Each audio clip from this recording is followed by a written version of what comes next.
spent the wedding night in a hotel in Brighton. It would have been too much to do more. We were saving for the baby. It was wonderful to be in a hotel, away from home, just alone together. Since then, we've always tried to get away for our holiday.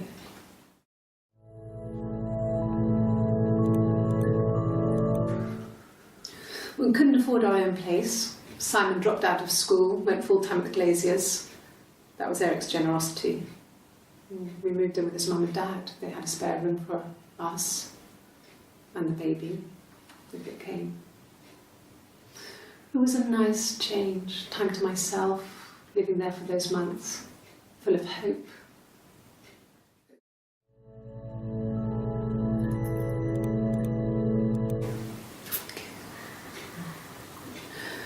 It was after dinner. I'd spoken to Simon's parents on the phone. I looked up for an early night and I suddenly had this thought. I think it was something his mum had said. She'd been speaking about old stuff, sad stuff, about when we lived there, about the baby. There's some boxes in the cellar, nursery stuff we never needed and I never had the heart to throw out.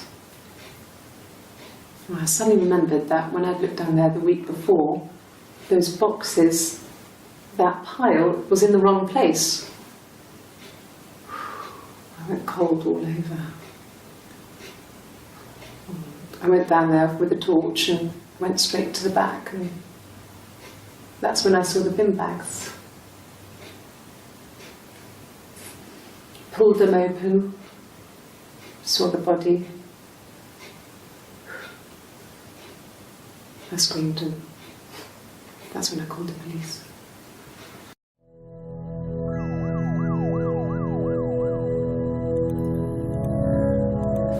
Yes. It was a shock to him. I mean, we never thought it was possible. I don't know what he... I hadn't decided whether to keep the baby. I wasn't really ready to talk to him about it.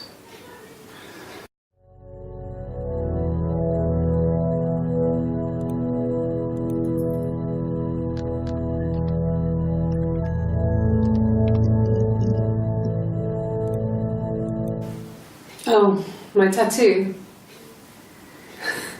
I got it to express my individuality. It's an apple and a snake.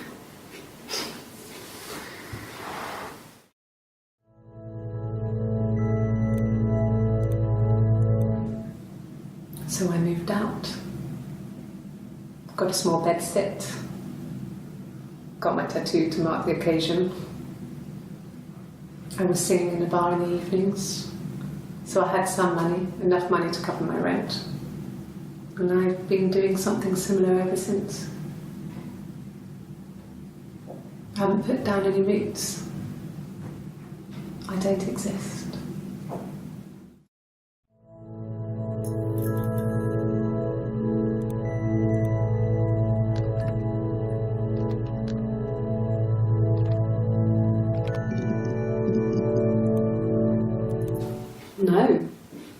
No, Simon didn't play guitar. He wasn't very musical. He liked to listen, but he was tone deaf.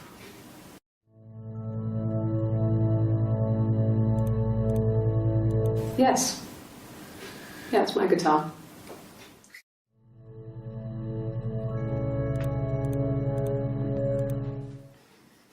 You want me to play something? I'm not the world's greatest guitar player. Okay. Probably needs tuning. No, it's okay.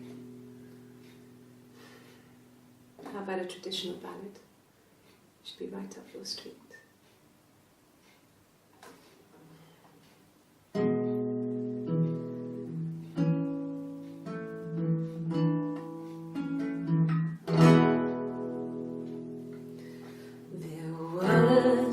Sisters came walking by the sea.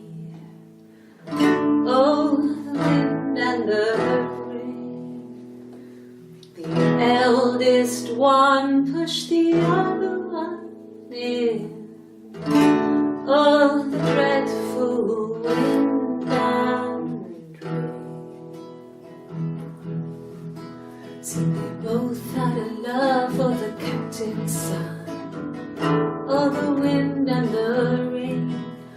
he only cared for the youngest one. All that dreadful wind. Oh, the eldest envied her sister fair. Oh, the wind and the rain, with a pretty little face and her long blonde hair. Oh, the dreadful wind and rain. So she pushed her in and held her down. Oh, the wind and the rain watched her as she slowly drowned. Oh, the dreadful wind and rain. Oh, she floated up and she floated down. Oh, the wind and the rain floated till a ship came by. Oh, the dreadful wind and rain. Out comes the captain's son. Oh, the wind and the rain. Father dear, here swims and swan. Oh, the dreadful wind and rain. And then it gets really weird, so I think that's a good place to stop.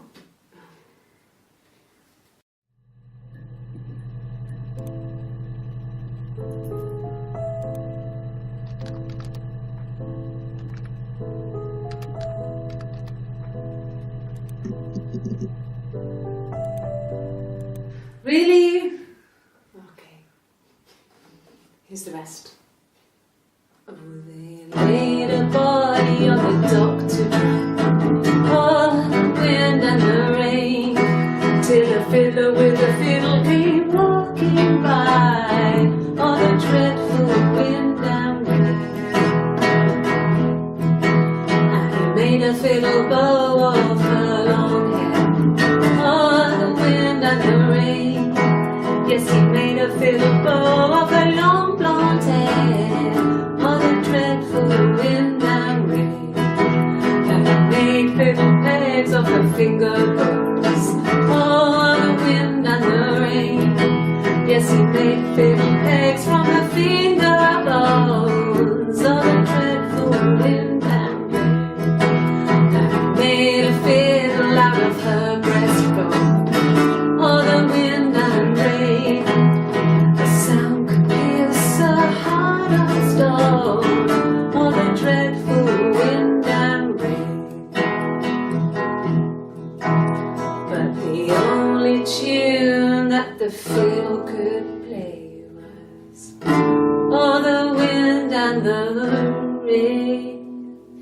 Yes, the only tune that the fiddle could play was, oh, the dreadful wind and rain.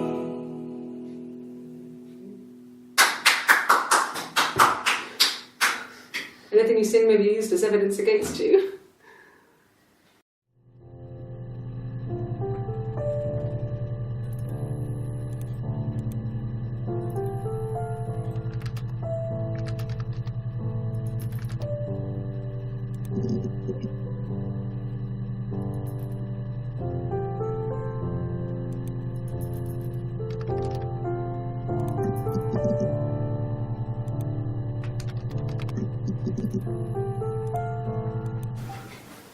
I guess you could call it that, but we were both happy to get married. It was a beautiful wedding.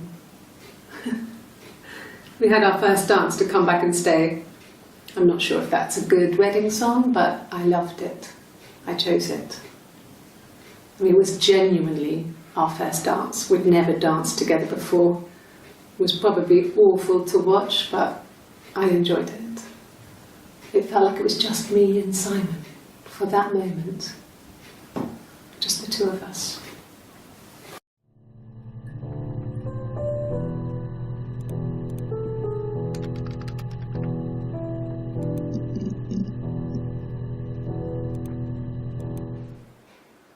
Black coffee, thanks. No sugar. I'm sweet enough as it is.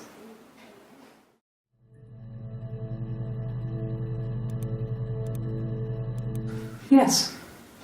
I got to Glasgow, I was exhausted, so I pulled over and slept in the car. I woke up because a rubbish truck went past. I got some petrol, bought a coffee and a pastry, tried calling someone from the payphone, and then headed back.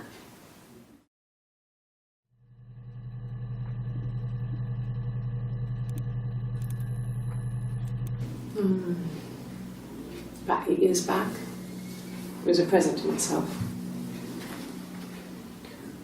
I shouldn't even be drinking coffee with the baby. It's been hard trying to give it up. I think they say you can have 1 cup.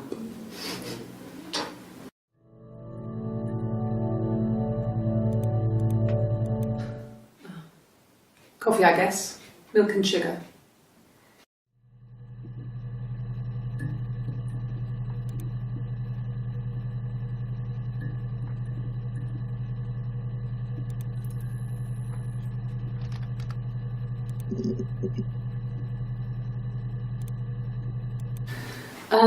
Could I have a cup of tea? A cup of tea would be good, thanks. Just 1 sugar.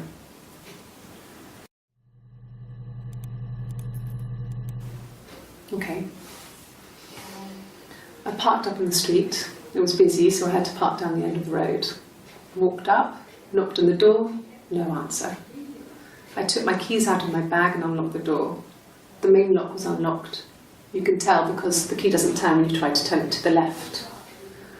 I walked in. Simon's coat wasn't on the peg. I couldn't see his shoes in the shoe rack. I shouted out.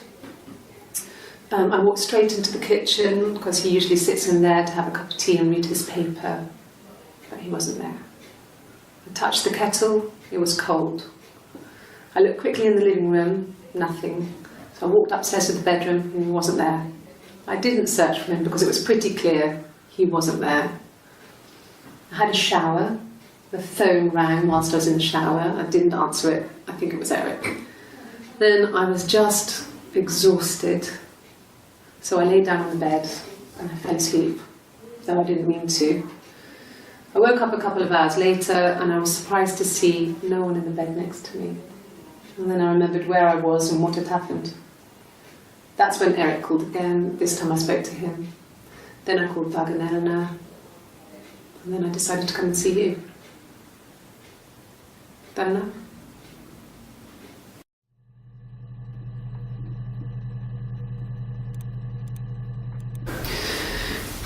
Maybe a fresh cup of tea?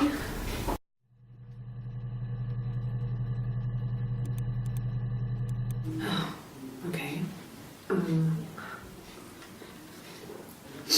I parked up on the street. It was busy, so I parked down the end of the road. I walked up to the house. I knocked on the door. No answer. I took my keys out of my bag, unlocked the door. The main lock was unlocked. I could tell because the key wouldn't turn when I tried to turn it to the left.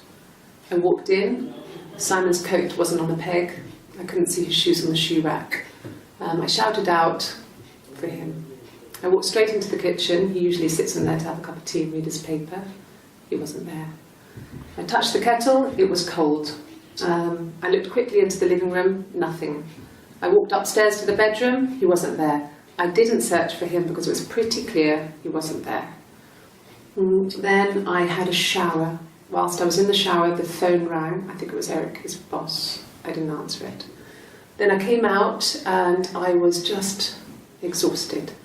So I lay down on the bed and I fell asleep, but I didn't mean to. I woke up a couple of hours later and I was surprised to see no one in the bed next to me. And then I remembered where I was and what had happened. That's when Eric called again. I spoke to him. Then I called Simon's parents. And then I decided to come and see you. That enough?